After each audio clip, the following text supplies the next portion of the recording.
হোমাবার্ড। হোমাবার্ড নামে একটা পাখি আছে, যে পাখি শূন্যে উড়ন্ত অবস্থায় ডিম পেড়ে দেয়। যে ডিম মাটিতে পড়ার আগেই ডিম থেকে বাচ্চা ফুটে বের হয়ে বাচ্চাও উঠতে শুরু করে। আলহামদুলিল্লাহ। Every man has ups and downs. প্রত্যেকটা মানুষের জীবনে উত্থান পতন আছে। আমি কি বলেছি? প্রত্যেকটা মানুষের জীবনে উত্থান পতন আছে। Every man has ups and downs. প্রশ্ন হচ্ছে এখানে আপস অ্যান্ড ডাউনস এটা অ্যাডভার্ব, প্রিপোজিশন, নাউন নাকি নাউন ফ্রেজ? কি হবে এই আপস অ্যান্ড ডাউনস? এখানে কি তোমরা কি জানো?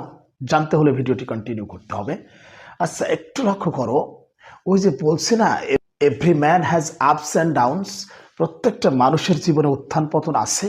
দেখো, তোমাদেরকে এই জিনিসটা একটু মনে রাখতে হবে। ভার্বকে হোয়াট এবং হোম দ্বারা প্রশ্ন করলে যদি উত্তর পাওয়া যায় তাহলে সেটা হবে অবজেক্ট। আমি কি বলেছি? ভার্বকে যদি হোয়াট এবং হোম দিয়ে প্রশ্ন করে উত্তর পাওয়া যায় তাহলে সেটা হবে অবজেক্ট। আর অবজেক্ট মানেই হচ্ছে নাউন। অবজেক্ট মানেই হচ্ছে নাউন। আচ্ছা, এবার চলো, ওই যে বললাম না every man has ups and downs. দেখো, যদি এভাবে প্রশ্ন করি প্রত্যেকটা মানুষের জীবনে কি আছে, প্রত্যেকটা মানুষের জীবনে কি আছে? উত্থান পতন আছে। দেখো, হোয়াট, হোয়াট মানে কি, অর্থাৎ এখানে হোয়াট দিয়ে প্রশ্ন করে উত্তর পাওয়া যাচ্ছে কি? আপস অ্যান্ড ডাউনস, মানে উত্থান পতন আছে। তার মানে এখানে আপস অ্যান্ড ডাউনস হচ্ছে কি? অবজেক্ট। আর অবজেক্ট মানেই হচ্ছে নাউন। তার মানে এটা নাউন। তার মানে আপস অ্যান্ড ডাউনস হচ্ছে নাউন। আমার মনে হয় বুঝতে পেরেছো। আচ্ছা, আমার আলোচনা কিন্তু এটা না। এখন একটু লক্ষ্য করো, ওই যে বলছি না আপস অ্যান্ড ডাউনস, এটা আসলে নাউনও না, এটা হবে নাউন ফ্রেজ।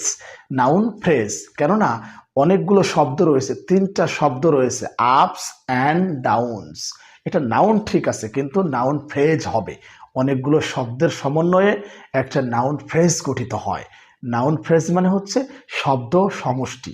কাজেই সঠিক অ্যান্সার হবে নাউন ফ্রেজ। স্টুডেন্টস, আমার মনে হয় বুঝতে পেরেছো।